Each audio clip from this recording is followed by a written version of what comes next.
from PRX. Ladies and gentlemen, boys and girls, and friends beyond the binary, it's time for the podcaster who tries to, sometimes I'd like to distill the essence of a rainy day and make it a bedtime. You say, you could just get back in bed, and even though it's really, you know what I mean, distilling the essence of a rainy day where you could just get back in bed and sleep it all away. I don't know if rhyming helps distill essences. I don't think getting confused does. But you know what I mean when you say, hey, I'd like to just relax. It's the weather outside is mediocre. But in here with this podcast, there is no weather, actually. Just whether or not you're going to fall asleep during the intro of the story. Remember, am I right or am I right? I'm usually neither. Because it doesn't always make sense, because it's time for Sleep With Me podcast. It puts you to sleep. All right, everybody, it's time to talk about Helix. And you got to keep Helix in mind when you're doing your holiday hosting. And when you're thinking about your family, say, are you going to be comfortable this holiday season, this winter? Because I'm thinking of a couple people in my family that could use that trip to helixsleep.com/sleep to take that Helix sleep quiz. I'm thinking of my brother. I'm thinking of my dad. But I don't know if you have guests coming. What could be better than tucking them in a nice, comfortable Helix? Or as your kids are getting older, maybe it's time to upgrade their mattress as well. Maybe it's a self-gifting time, and you need a Helix. Have you taken the Helix quiz? How's the mattress you're sleeping in now? Was it made for you, your sleep preferences, your feel preferences? Because you've heard me talking about my Helix for years, how it fits my needs because I took that Helix quiz. You know, I sleep on my side, I sleep on my stomach. The Helix quiz matches me each time. I mean, I'm getting ready to embark on a whole new long-term relationship now that I moved with a Helix mattress. And I really miss my Helix Dusk Luxe. It kept me from overheating at night, kept me comfortable whether it was on my side or my stomach or my back. But it's not about one mattress to fit everyone. It's about matching you with a mattress that's going to fit you and your needs, or you and your partner's needs. So take that quiz. See helixsleep.com/sleep. You deserve a new bed. Your guests deserve a new bed. And of course, Helix has an amazing deal for our listeners. So go to helixsleep.com/sleep for 27% off site-wide during their Black Friday sale. This offer is exclusive for listeners of Sleep With Me. That's helixsleep.com/sleep for this exclusive offer. 27% off site-wide. Make sure you enter our show name after checkout so they know we sent you. That's helixsleep.com/sleep. Thanks, everybody. Hey, everybody, this is Scoots, and this messages for specific people. So if you're a super fan of the show, if this podcast changes your life on a regular basis, if you fall asleep fast or you listen all night long, if you listen to 4, 5, 6, 7 episodes a week, or if you listen in longer than a year, longer than 3 years, longer than 5 years, and you've been considering supporting the show or on the fence or whatever they say, I have to ask you, which of these would you miss if they were gone? Me as the host? Would you miss me being the host if it's gone? The consistency of the releases, episodes coming out every single week, reliably, on time, the selection of the episodes, 600 episodes to choose from, the tone, what would you miss? Because those are the things that are going to go away if people who listen all night long, people that fall asleep fast, people that listen multiple nights a week, the people that haven't decided yet, and you listen consistently, it makes your life better consistently, and you'd miss those things if they were gone. We need you to consider supporting the show right now. I've been really putting myself out there since April, but it does come down to if the podcast changes your life for the better on a regular basis and you haven't considered supporting the show on Sleep With Me Plus, and you've just been putting it off. I think there's enough people out there, I hope there's enough people out there that I just have to get through you as clear a way as possible. So if you'd miss me as a host, if it doesn't matter to you, then it's not an issue, right? But it really comes down to if those people that benefit the most support the show, we're here on a regular basis. I'm here Everybody else is here. The consistency, the number of episodes, the styles, the enthusiasm, it's all here because of listeners like you. So if you're putting it off, don't put it off any longer. Support the show at sleepwithmepodcast.com/plus. Thanks. Oh, Mystery Bart. A lot of people help out on this show. Who are they? Chris Posty Poster Son sounds like an earful. Wrote the theme song. Edits episodes. Carl W. the Legend. Also edits episodes. Ashley, Kenny, Scotty, Jennifer. Runner. Eric and the team at Astound are on the website. I am the Mystery Bart. I do the lullabies, yeah. I do commissions at jonathanmann.net. I'll write a song for you. Any reason at all. You can tell me the story and I'll make it personal. You see the kindness shine straight on through when the listeners form their own Facebook group. Keith, Stacy, Sarah, Julie, and Jennifer. These are your moderators. Get support dear Scooter on Patreon. Buy the merch and support the sponsors.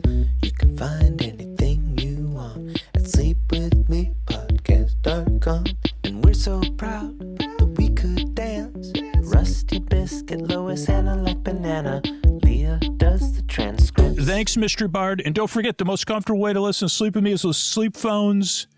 You can get sleep phones at sleepwithmepodcast.com/sleep-phones and use Sleep With Me for $5 off at checkout. Sleepwithmepodcast.com/sleep-phones. Use Sleep With Me at checkout. What do you say we get on with the show? Hey, are you up all night tossing, turning, mind racing, trouble getting to sleep, trouble staying asleep? Well, welcome.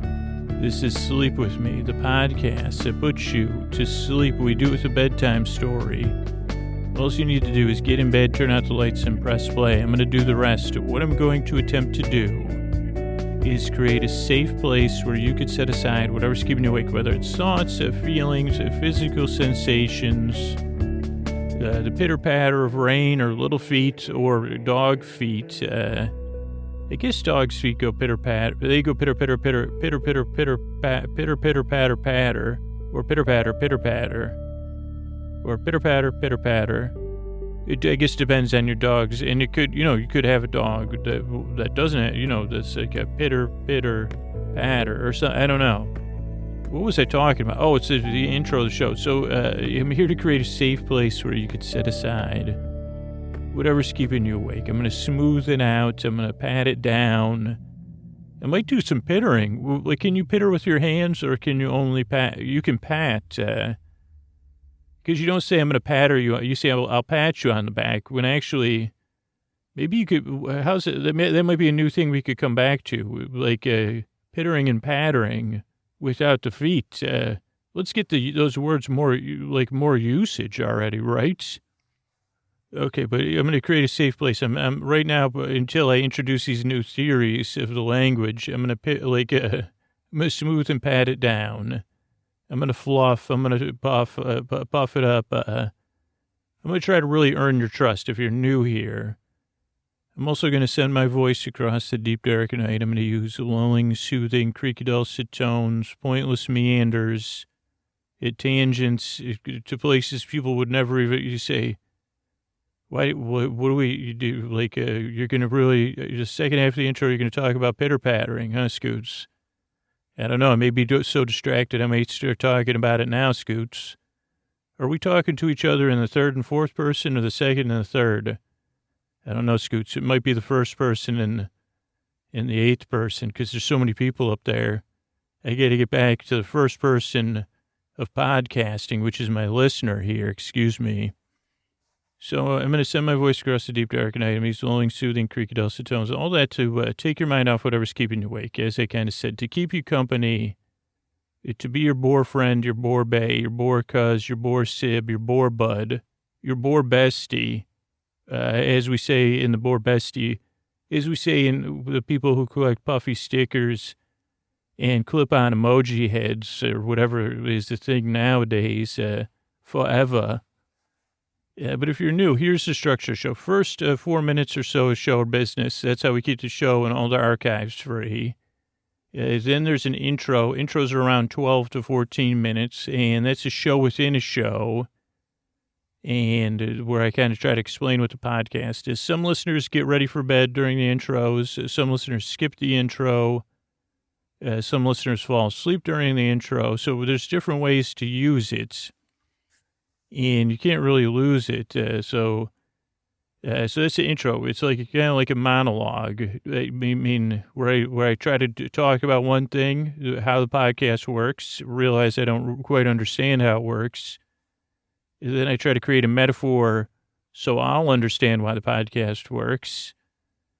And then here we are. So that's the intro. Then it'll be a little more business between the intro and the story.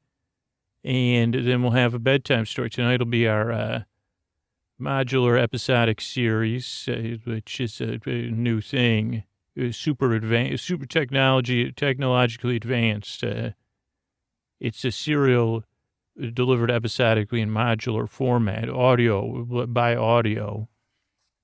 And that'll be about 45, 50 minutes, and then we'll have some thank yous at the end of the show. So all told, I'll be here for around an hour to keep you company. You're under no pressure to listen, though. You just kick back. You can kind of listen, just like if you're a grandparent, I think if you said, who loves the pitter-pattering of little feet, if you said, who loves the pitter-pattering of little feet, you'd say grandparents do. Parents do like 4 or 5 mornings a year, only, between the hours of 7 a.m. and like 9 a.m. And the feet probably love the pittering and the pattering. But let me get, what was I talking about? Okay, so that's just the bedtime story. Oh, you don't need to listen to me. I think I was making that clear. Just like you would kind of listen.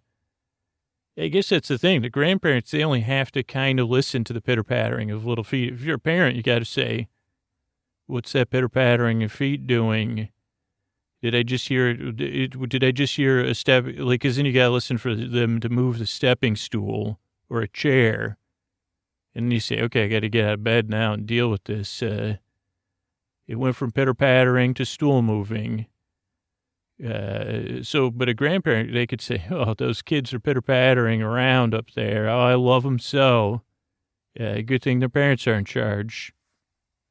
I wonder what time I'll buy them candy. If you're listening, kids, that's what imaginary grandparents are for. Real candy.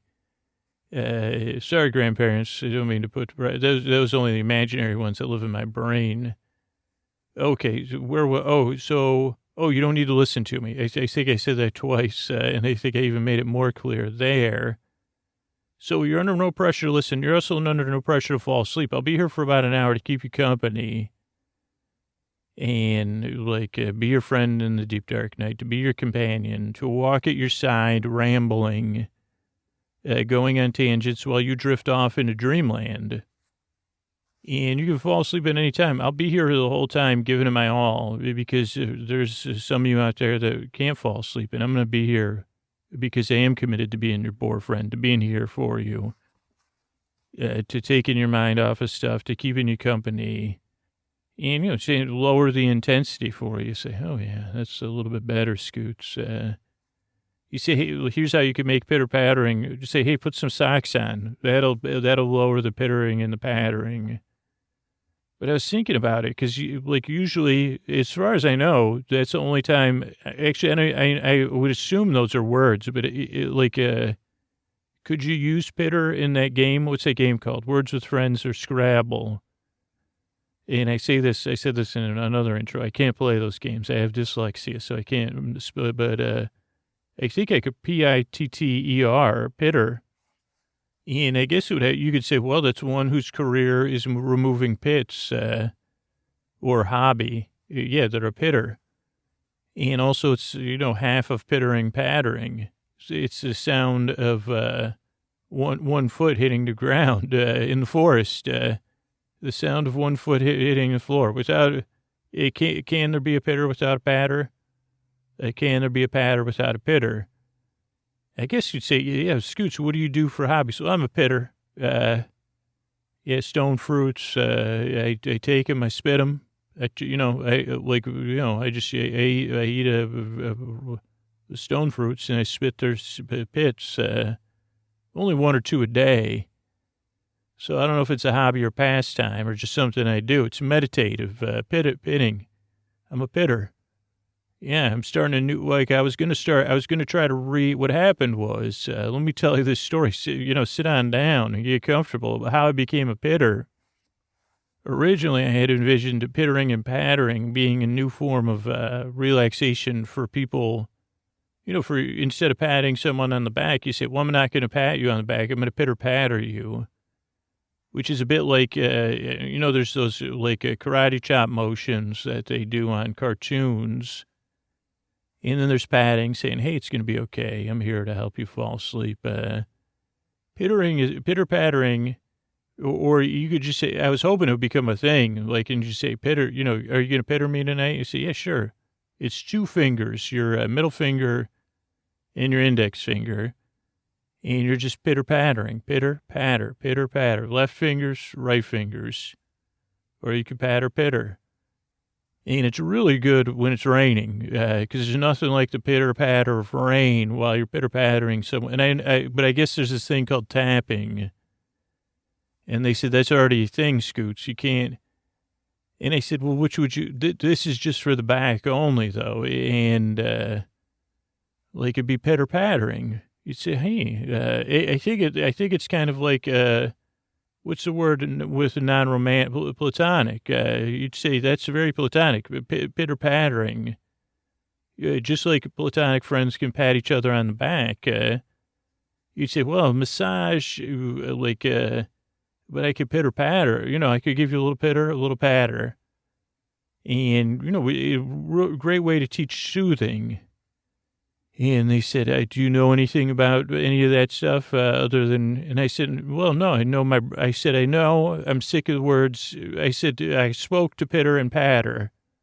And also I thought about anybody that wants to anybody that has a pair of pets, name them pitter and patter. I mean, you really can't go wrong. Or if you're thinking about getting name your first pet pitter, then you can get a patter, and then you'll be the petter. How about that? Pitter patter, you're the petter. But yeah, so that's not a go. Pitter pattering doesn't become a thing, because otherwise it's just very, those words, they need a break, man. They other than kids running around on the second floor, Todd, that's it. That's all they have, pitter and patter. I mean, hopefully I could get 10 or 12 people to name their pets after them. But otherwise, it's just when kids are running around. Or metaphorically, say, soon you'll be hearing the pitter and patter of little feet. And the only people that use that is grandparents or people at showers. And I don't know, those words just said, hey, Scoots, how about it? Actually, they paid me a sponsorship fee. This episode's sponsored by the words pitter and patter. Also, look it up in a Scrabble dictionary. Make sure we can use those words. I don't think they use any unique P-I-T-T-E-R, patter. Yeah, probably. I mean, at least you get two T's in there, either way. But yeah, so that's what happened. I thought that was going to become a new thing, and it didn't take off. So then I said, well... I said, listen, pitter patter, sit down. We got to talk. I said, Patter, I think you're going to be okay, Patter, because you just say you're a back patter. You're patting people on the back. You actually have some other usages out there in the world. You just have to keep here's what I need you to do, Patter. Start monitoring global usage of your word. And write a gratitude journal. And anytime someone says back patter or patterer, or they say back patting, maybe we could start to, expand it a little. But I think you've got more usage than we know. So why don't you keep a gratitude journal every night of your extra usages, and I'll get back to you. Pitter, oh boy, I've thought about this because I didn't want to let either one of you down. But I said, Pitter, you never, I don't know if you get usage, or used, other than, like, I feel you. Come on in, Peter. This is, by the way, not to get meta, but this is, I don't know if this is the first time I've embraced a word on the air, but this is a really intimate moment. Come on in, Peter. Let me hold you here. Let me pat. You know, I do a sleep podcast, so that's why I'm good at word snuggling. Yeah, come on in. Let me pat your back. I can do some pitter and pattering. Where do you have the most tension? Do you have two T's in your word? Because I can see those would probably gather a lot of tension. Well, listen, Peter, I have a plan for you. So, like, I'm just going to, okay, so yeah, come on, sit down next to me. Here's what I'm thinking. I'm going to start spitting stone fruit. I guess they're called seeds. I don't know. They're, you know, like apricots, nectarines are my favorite, plums. You know, they have pull-outs and they have a lot of new ones too. And the great thing about stone fruit is no one's, like with other fruit, they say, hey, get rid of those seeds. They get on my nerves. But I think stone fruit, the seeds are so big and they kind of give you a locus point and people enjoy them, like sucking on them and spitting them. And I think there's a good chance we could make that a hobby, pitting. And you say, I'm a pitter. And it might take a while, but, you know, every once in a while I do something that catches on. And I could just tell people, like, whew, I'm so relaxed just spitting these. Like, I'm just going to go to farmers markets. We could hire some other people to go to farmers markets. And we'll sit there and we'll take the samples of the stone fruits and, you know, BYOST or whatever, but we'll bring our own stone fruits if we need to. And we'll spit them into receptacles or into fields. How do you feel about that? Yeah, I think it's exciting. It's going to take some time, but I can see you have patience because you really, no offense, you don't have any other options other than toddlers and grandparents. Like this way, it'll give you some independence, Peter. I think you've wanted a life of your own for a while now, and I'm going to try and empower that. And you know, we're not going to leave Patter behind. Also, pretty soon there's going to be tons of different pets, like named Pitter and Patter. But yeah, so then people say, Scoots, what are you doing? I say, I'm a pitter. I won't say spitting pits. Oh boy, actually, that sounds pretty good. So, Pitter, hold on. I'm spitting pits. Because I'm a pitter. Maybe I'll say I'm a pitter who spits pits. I may say, I'm sorry, Pitter. I may have to say, what are you doing? I'm a pitter.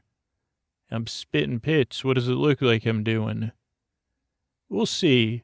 I think it'll work out. I got to get back to the podcast, though, Pitter. Excuse me. Sorry, folks. That was that was a tangent. I had to help out those words.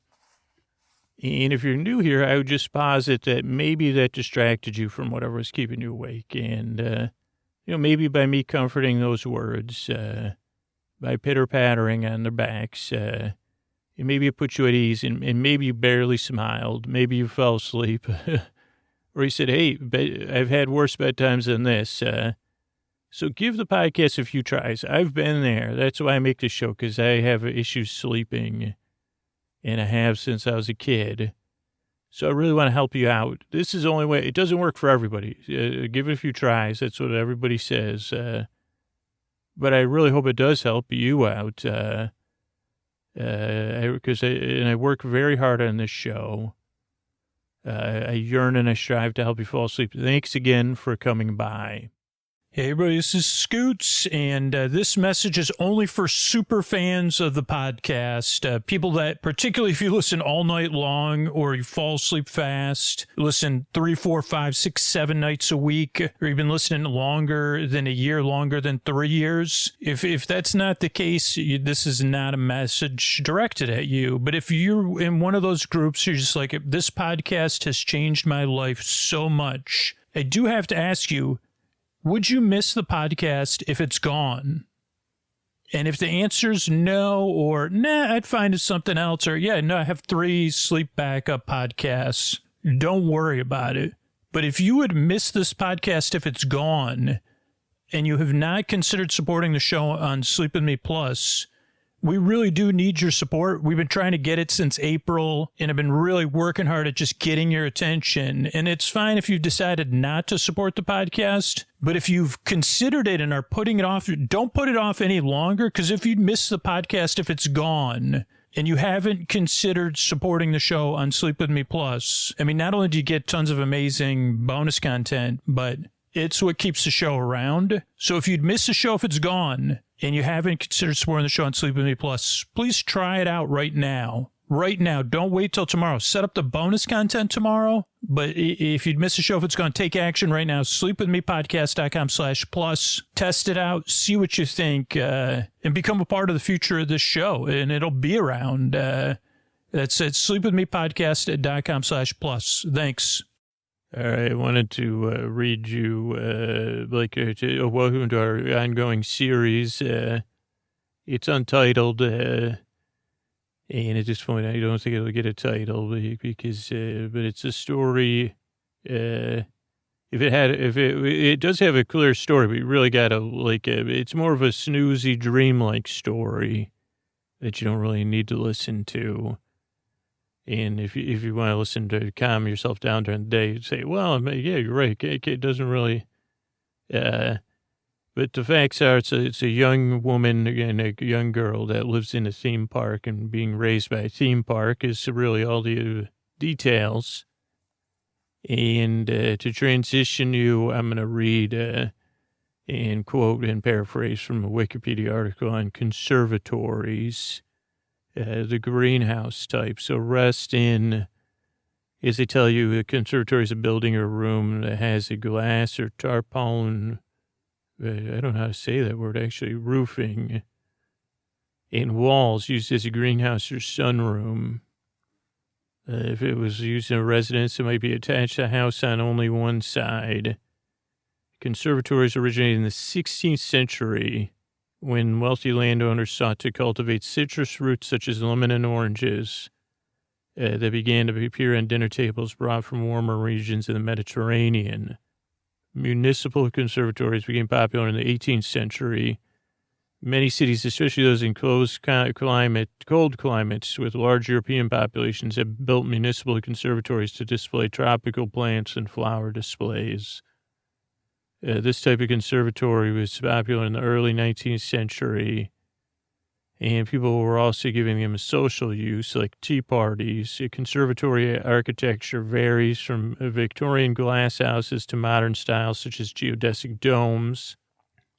There are many large and impressive structures. In the UK, it has a legal definition. Conservatory is a building that has 50% of its side wall glazed and 5% of its roof glazed with translucent materials, either polycarbonate sheeting or glass. Today, the terms the sunroom, solarium, and conservatory are used interchangeably, but the term conservatory, and particularly English conservatory, evoke the image of an ornate structure, echoing the tradition of the eras of the Victorian era of conservatory building.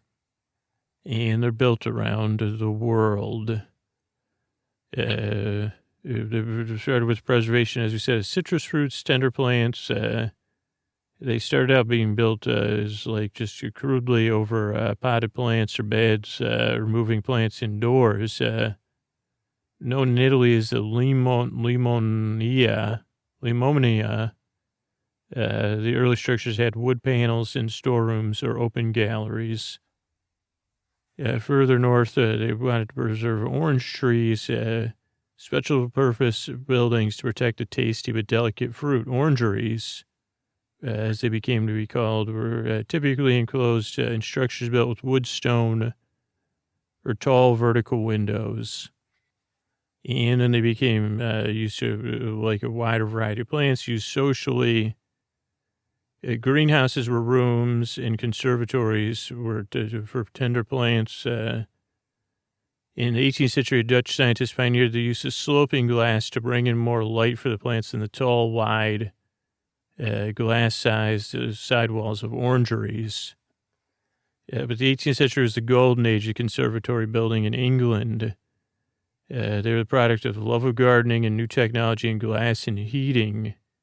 And many of the magnificent public conservatories built of iron and glass are a result of this area, including Kew Gardens in London. And for rare and tender plants, sometimes for birds and rare animals, sometimes all living together. That stopped during WW2, but then with the insulated glass in the 50s and 60s, saw more simple sunroom structures.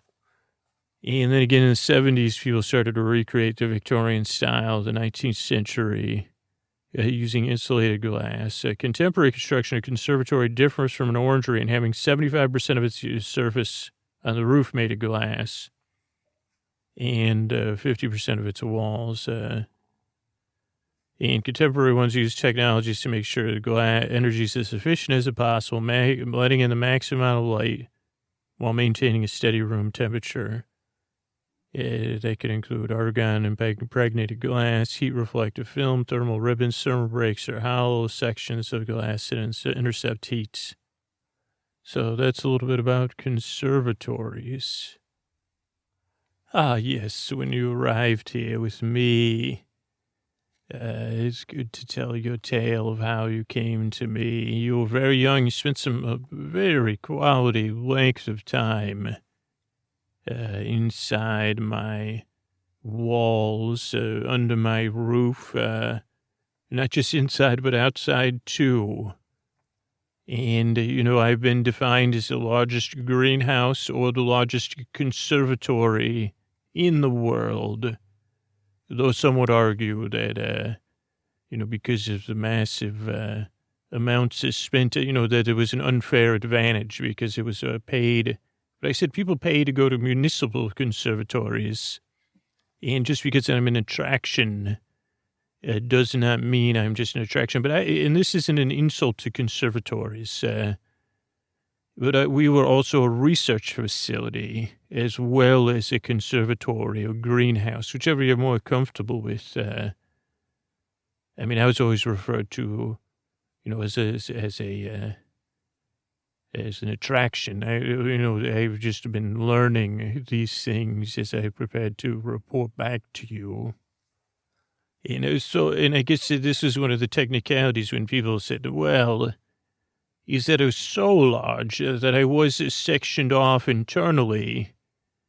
And so you could say that because the air was not free-flowing between all my regions, that it was compartmentalized in some places, which I guess for the guests, there had to be AC in guest areas, because otherwise I would be just too warm. And even for the plants, we had many ways to regulate the heat in the summer, because traditionally, where we were located, where the park was, is not exactly an area that has a lot of cold weather. So some would say the conservatory was just for show. But as, with the climate, I became a protective place, believe it or not, and where plants really could flourish.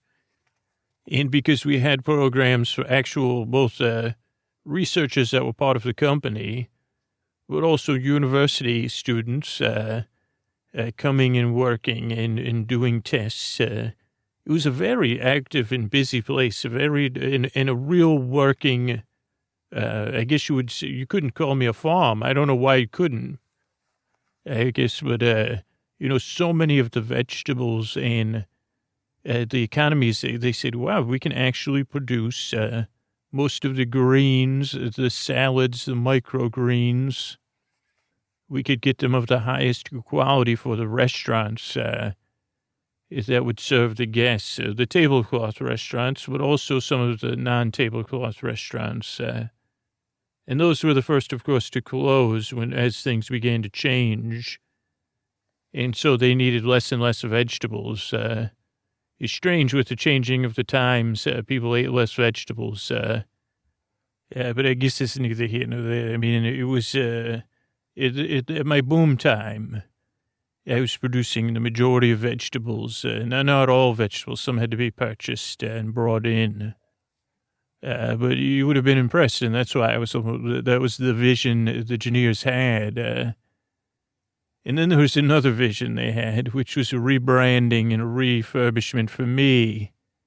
Because while my behind-the-scenes business was booming, the ability to grow plants, for people to say, well, let's test this out. This is a perfect environment. It's very climate-controlled. And because I was able to filter the new light, the light a little bit, the plants were getting just the right amount of sunlight and not overexposed to solar beams. And that was another reason why we flourished so much in supplying the restaurant's food. But where I fell short, I guess, was on the guest, the guest satisfaction or the popularity. It was never the most popular. We had a boat ride through my greenhouses, or a greenhouse or conservatory. And, of course, from the outside, it was very impressive, like a Nouveau Victoria. I don't know what they called it. Nouveau. The critics also were split on it. But a modernized Victorian structure, to give me a regal but modern look with my glass and iron and all those things. So I looked very impressive. And I had some nice places to eat inside within the attraction. And then we had like a show, a tronics show, which towards the end went away. And it was about the food groups and then about, eating your greens, different electronics, dancing and singing. But that was gone when you came. You'd have never even known it was there. But that was not the main. So the refurbishment, they said, well, the guests don't like to just ride around and look at plants and hear explanations, except for the ones that really like it. But that was a small percentage. And so people would sleep on my boat ride, or they would go to, interestingly enough, escape the heat from the weather inside a greenhouse, which was, it depended on the AC. And, that would make it not super tolerable for you, but you were already adjusted to the heat, so you didn't really mind. And you had designed ways to cross-breeze things. And also, well, we'll see. We'll get to your involvement. But they did a refurb and made me into a biosphere, by name only, a fictional biosphere. I went from the largest conservatory in the world to being a fake biosphere, so they could tell the story of 3 families that volunteered. But this was essential in your development, so I guess it was a good thing. I was frustrated. I said, what am I, not good enough? I have to have a story, of course, all these engineers and the story makers or whatever they're called. And they said it'll be the tale of these 3 families, and it won't be a conservatory anymore. It'll be a biosphere. Modeled to start on other planets, into testing out technology that could be used. And I guess I said, wow, they did have foresight. We didn't end up on any other planets other than fictionally. But anybody that had a biosphere with its own cooling would have been in great shape. But I was not a sealed I was mostly sealed but I wasn't designed as a biosphere. You go in and you stay in, and everything is self-contained is the story. And that is actually what a biosphere is, I believe. Sealed off from the world. This family was volunteering for some time, an unspecified amount of time, longer than a year. And the children were various ages, so that the story could also not reflect just plants, but the children could relate to the 3 different families from around the world, too. And they could introduce the diversity of both their cultures and of their fruits and vegetables, and of the planting, the modernization of planting.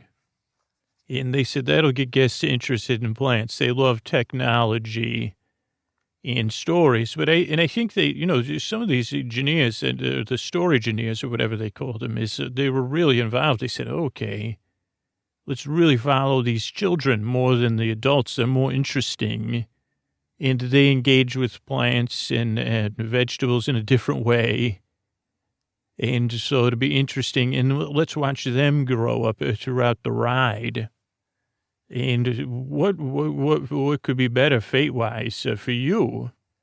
And you had a lot to learn when you got here. So thank goodness for these wild ideas that the engineers had. And also, it was just strange when your arrival, because I was in need of some care, if I was to be anything other than, because when you came, I was mostly an empty shell. Other than the biosphere story, most of my plants, people had taken, employees, they said, just take the rest of the plants home and see what you could do with them. So some of my facilities were left, some things were taken. My canal was drained, so I had no more canal for boats to travel on. I just had the families. And again, I guess they really did a good job, making, like on these refurbs, the quality of the technology was so simple. A lot of it, they were doing cost savings, but using technology in a unique way. So, yeah, but as things slowed down, so did my use, and so did the researchers stopped researching. And then, restaurants just stopped serving microgreens and micro carrots and all those things. So I was glad you were here as well. And, of course, before you got here, the caretaker had come and made sure all my bulbs were fixed and that some of my fans were working. Well, we don't have AC anymore. We did have some fans to circulate the air. And then you got there, and you couldn't really speak. You could make noises. And I know you could listen because I had heard about you with your Mother Goose and interacting with those characters. So words kind of called to you. So as you found the triggers for the ride, and some of the ride elements were designed once to be triggered in the start of the day and the close of the day. So once you figured out those triggers, which were easy for you, you were called to the characters in the story, to the families, to the children. And their words, but because you wanted to ride in my boat canal, but you couldn't figure out how to turn it on. So you just walked along the banks of the canal, and first you followed the whole story. But then the whole story, I think they were called the Biosphere Bunch, and that name never took off. But every once in a while they'd say, oh, here we are with the Biosphere Bunch. Maybe that was what the kids called it. They had the little, because they had a tree house, but we'll come to that. But yeah, you had these fictional three families sealed in the biosphere to live together. And it didn't really make a big difference to you. You just said, who are these children? And the first thing you noticed was one of the first scenes with the family, which was a natural, again, I guess I'm struck that some of the children were getting bedtime stories. They all slept in a dormitory together, and they were new, and they were getting to know one another, and they were all different ages, so some of them were close in age, so they could be friends. And so they had this scene in the dormitory where the children were adjusting to life in the biosphere, and they were getting read bedtime stories. And there were three different stories going on with a sibling and two different parental figures reading to different children or groups of children. And different stories. Now, they did all, at one time, the engineers did have it in three different languages. But because, I don't know, there was a whole argument about that and about the volumes of the three different stories. But so at this time they were in English. This was like a version 2.1 or something. But because of the technology at the time, the affordability, the books were both not real and real. They were projected books.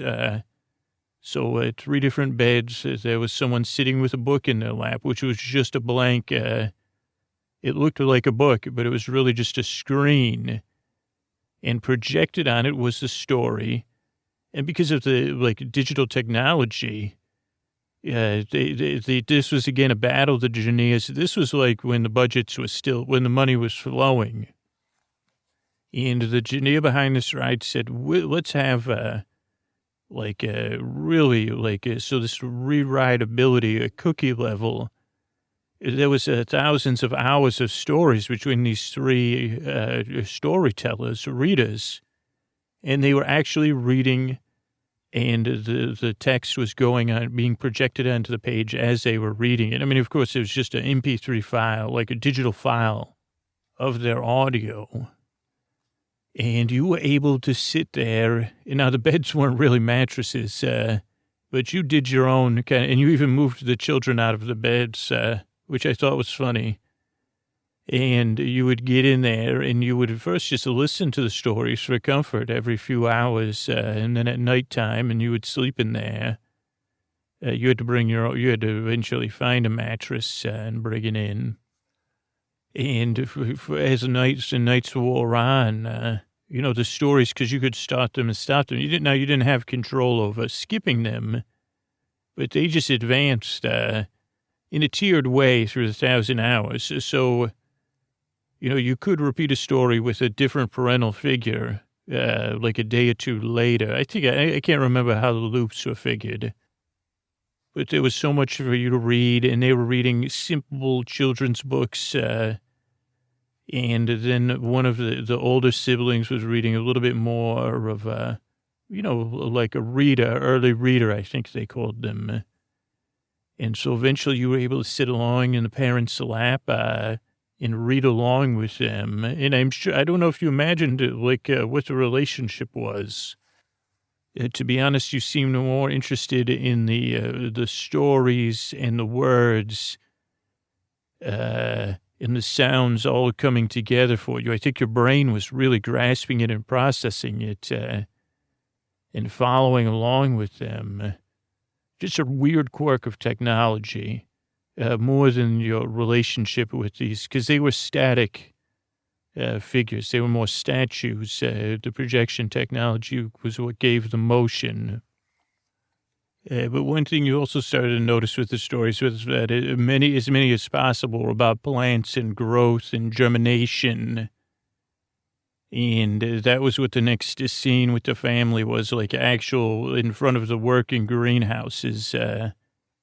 And the scene was the children learning about germination and how a seed first germinates. And you did seem fixated on that as well. And because of, again, the technology, it said, oh, wow, this is, it was like an understanding clicked in you, because then they had videos about germination, and then that's the first stage of growth. And this is where you started to test, because you found the seed vaults, and I guess, I don't know, the playful hand of the caretaker interrupting your caring for you and taking care. You found the seed vault, and the door, you didn't have to worry about it being locked, though it had been closed for a long time. So the seeds were intact in the seed vault. And the seed vault was very symbol-based. So all the seeds were both labeled with words and symbols. And this was perfect for where you were at.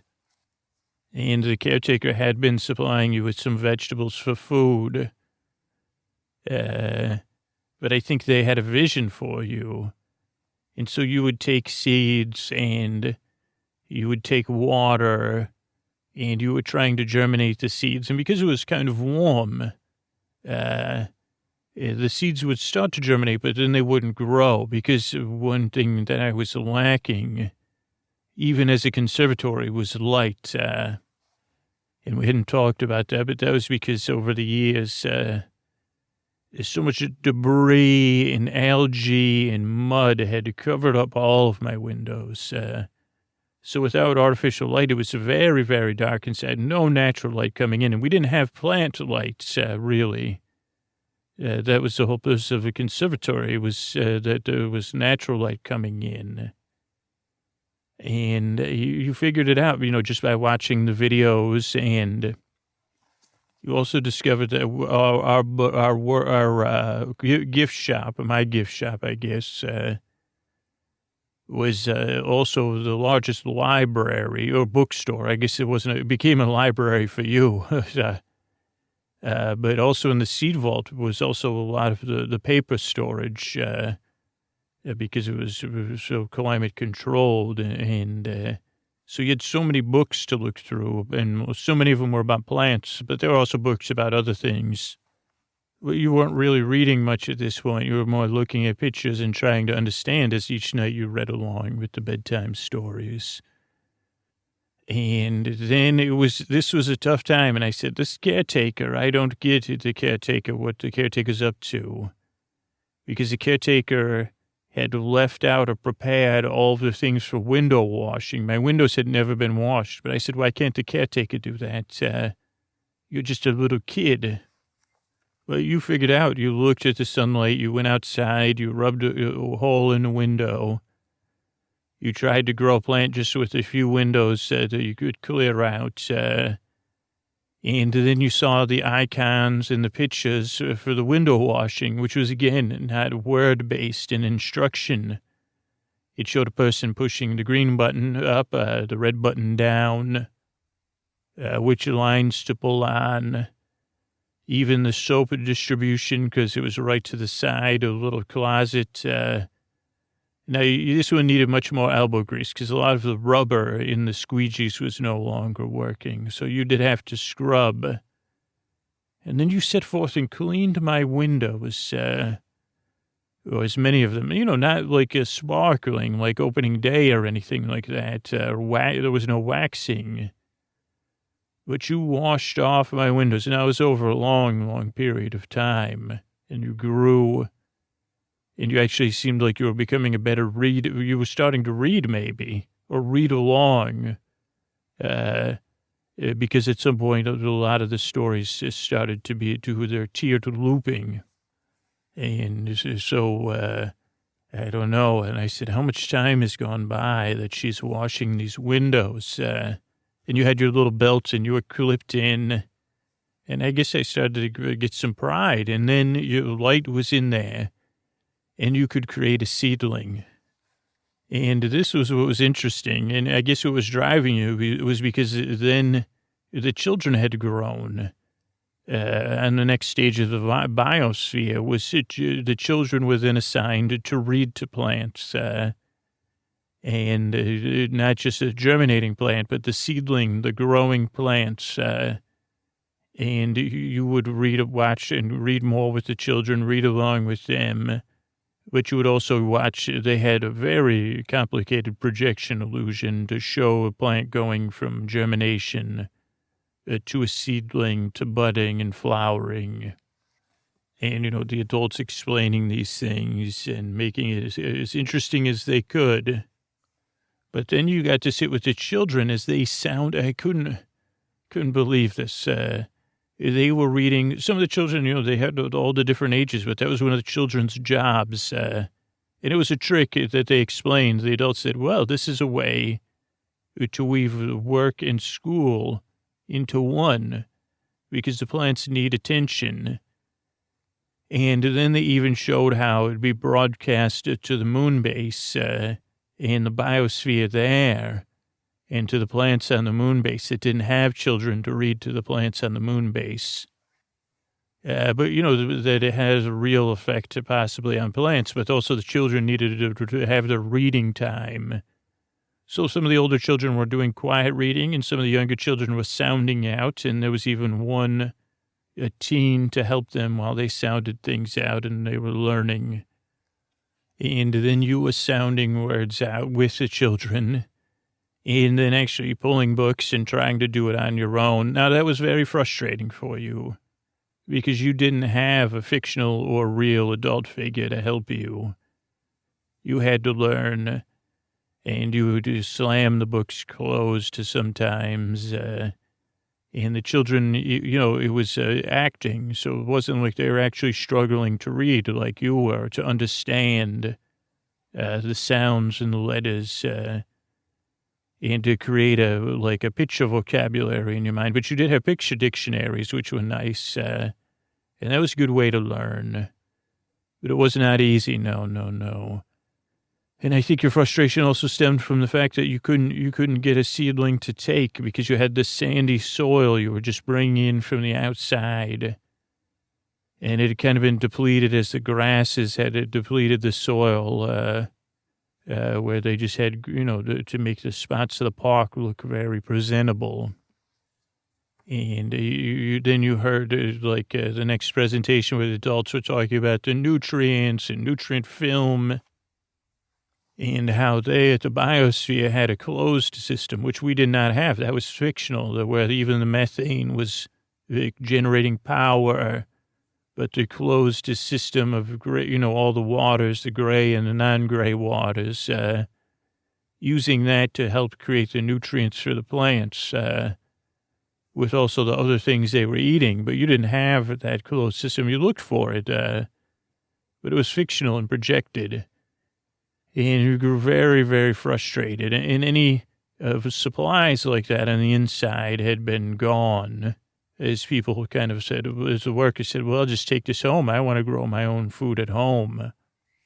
And eventually you would go, also because the temperature was so fluctuating inside, sometimes you would go outside, or if it was raining, or the weather had changed, and you discovered out behind my conservatory, these big mounds, and this is where the words clicked, everything clicked for you on these great mounds, if you only knew what was underneath the mounds, but eventually you did, as you lied in them, and this was spring, and the clover and the vetch were flowering, and at one point you were lying there looking at it, I think you're cooling down from a frustration from reading, and you realized clover from your books, and you ran and got the book, and you looked at the pictures of the clover and the vetch, and you kind of sound those words out, so you had a joy from that, and you realized that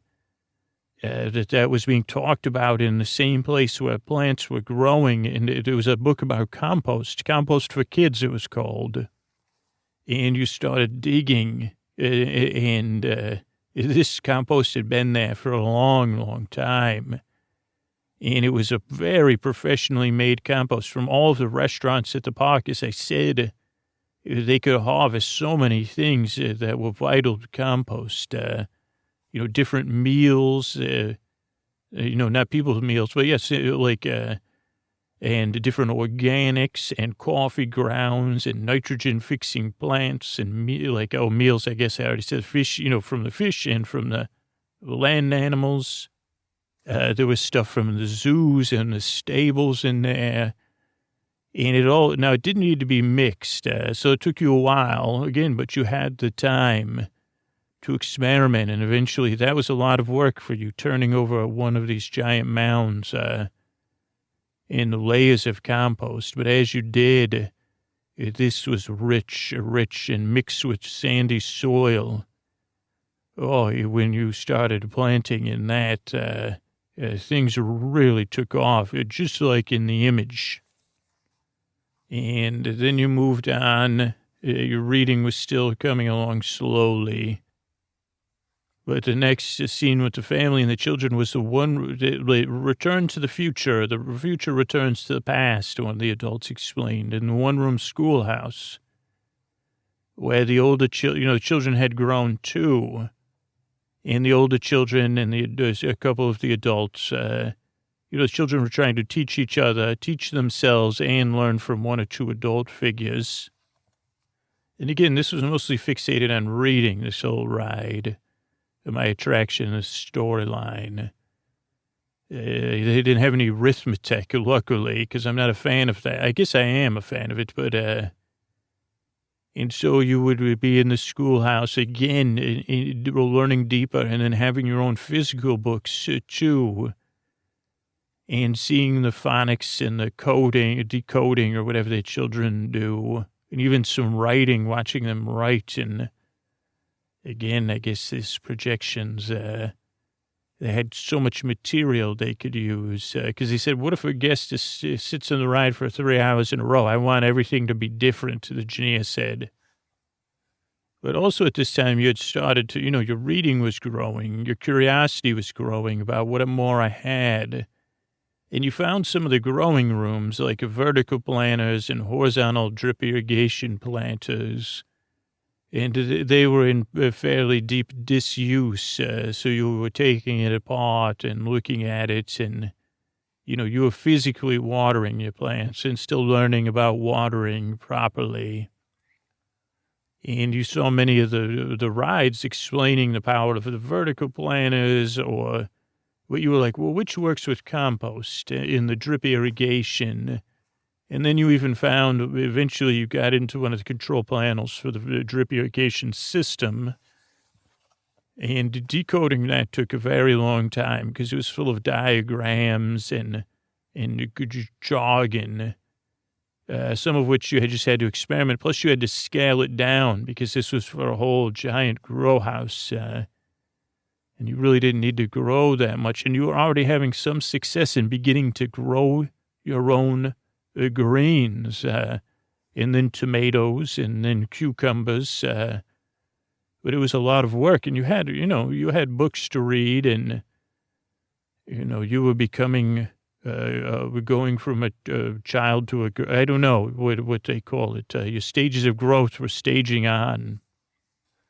And you were in the schoolhouse pretending. And I think because this was not as hard as some of the other attractions for you, because of the plants, you were able to project and invest some of that energy into the plants, and you were able to talk to the plants, and you knew they were living, unlike the attraction, which was an illusion of living and a fiction of biosphering. I think the plants gave you a connection that you needed, that they were more than just sustaining you. It wasn't really, it's not easy for you, being a child. We were doing our best, I guess, giving you the challenge. I mean, for me, I was lucky that the refurbishment happened because I couldn't teach you to read. Only you could, and I don't know if you could have taught yourself with nothing else. But the ride, the attraction, the biosphere bunch you were able to, it was a quirk of matter, as the doctor says. And eventually you got the drip irrigation system working in a limited way. And you were also tempted to fill my canal, but as you learned more about water conservation, you said, well, I guess I'll go without the boat, because, the water situation had changed because of where we were located. We were one of the spots that had plenty of fresh water, but it was good you were conserving and rotating the compost, and then learning these systems as you could read more and more, and your curiosity would fill in the gaps by, cleaning pipes, attaching things, what you couldn't read or understand. Your mechanical mind was able to uncover.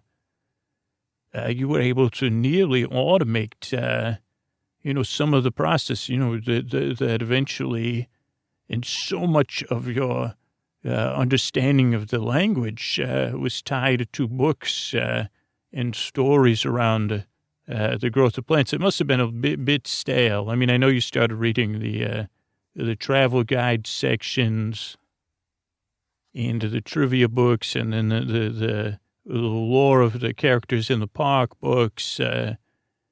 And then there was even pop fiction. Some of it, you were able to read some of that very, and luckily there was a lot there. So you were able to have plenty to read, and it became a part of your routine, your nighttime routine of reading and winding down to relax, and always reading to a plant for a little bit while until you got tired. It was the cutest thing I've ever seen. But those were the plants you took with you to the next, the other attractions that you kept in your bag, that you kept hidden away. But I couldn't believe, yes, you got it to the point where it needed minimal supervision. And then the caretaker would sneak in too, because the caretaker was mostly doing all of this on their own homestead, wherever it was.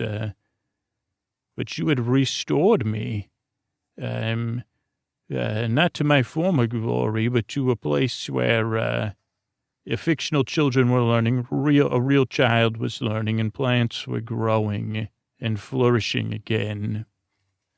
And then you also tried to start growing the citrus and the oranges, and that took a lot of patience and years of paying attention to it as you grew, they grew. But the vegetables and then the fish, eventually you would, the caretaker already had that taken care of, but eventually you were to take that over too. And I wonder what the researchers would have said if they came now and said, if these were the conditions, how much would they doubt you and your ability to adjust? Or would they celebrate you? You know what I mean? I have such excitement around it all. And such pride in watching you every night reading to plants as, like I had a purpose that was fulfilled. I don't mean to judge the refurbishment in the fictional family, but to have you in a real family with plants, and to have you like going through these stages with the language of germination, of being a seedling, a reedling, I guess we could have called you, my little reedling, and then budding and flowering, as you would later, after you left me physically, that would be at some point, but this was more your relationship with the language, budding and flowering, and getting close, and then, that part of you that needed that connection, at least making some of it with the plant, at least projecting some intimacy onto and into the plants, and actually maybe having some real, because these were real living beings that you were connected with, that you were responsible for, and that you were maintaining. And sometimes you couldn't maintain it, but you were constantly, I don't know what else it awakened in you.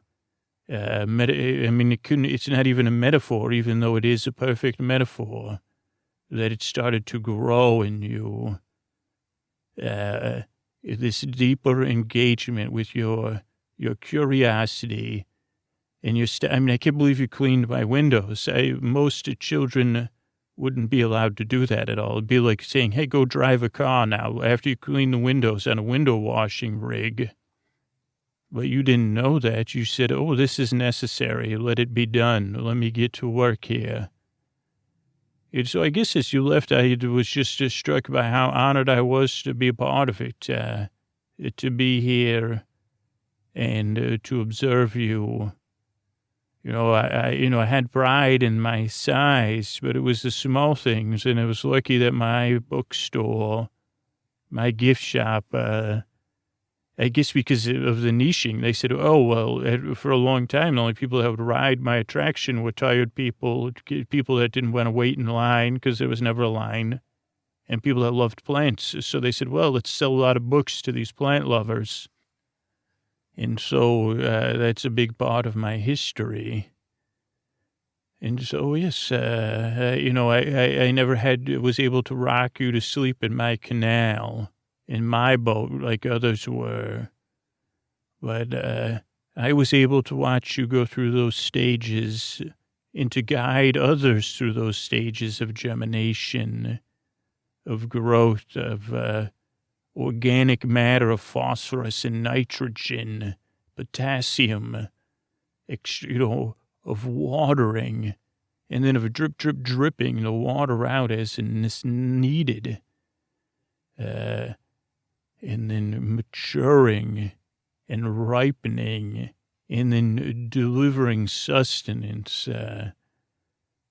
And also you did that with the language. It enabled you to engage so much more deeper with me and the other attractions. And it gave you another tool to keep your journey going. And so I guess that's how I remember it.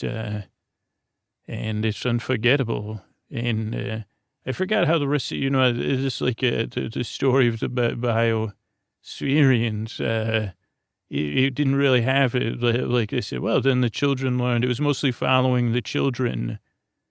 And then they skipped a portion they skipped the teen portion mostly. And then the children were recommitting to the biosphere, and some of them had become in relationships and start their own families. They said, isn't it convenient? The engineers skipped over that, but the middle part there.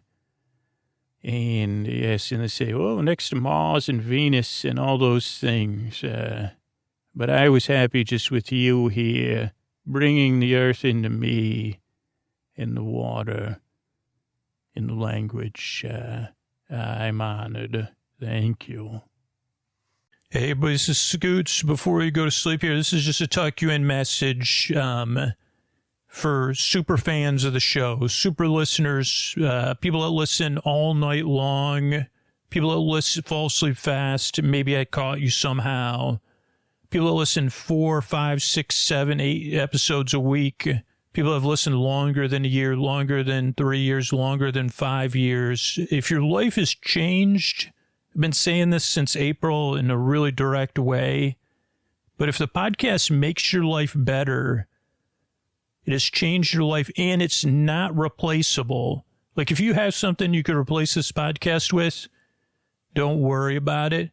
But if you say, man, I'd have trouble replacing this show. Scoots didn't make the show anymore. I don't know how I feel about somebody else making the show.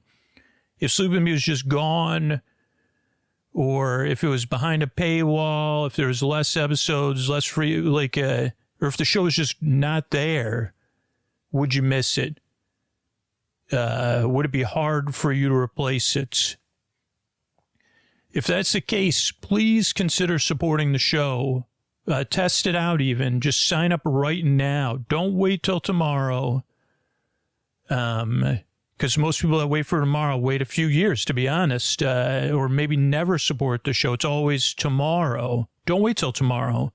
If you're going to miss a show, support it right now. Set up the bonus content tomorrow when you're rested. But you could do that. sleepwithmepodcast.com/plus. sleepwithmepodcast.com/plus. Then you don't have to worry about any of this.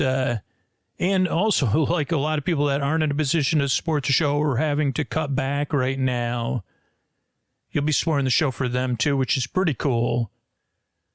But if you've been thinking about it and you haven't done it, you're who I'm trying to get a hold of. Because a lot of people, more people have decided they're not going to support the show than support the show. But it's the people in the middle that I just can't quite get a hold of that are going to change the future of the podcast either way. So if you're one of them and you'd miss a show, support it. sleepwithmepodcast.com/plus. Thanks.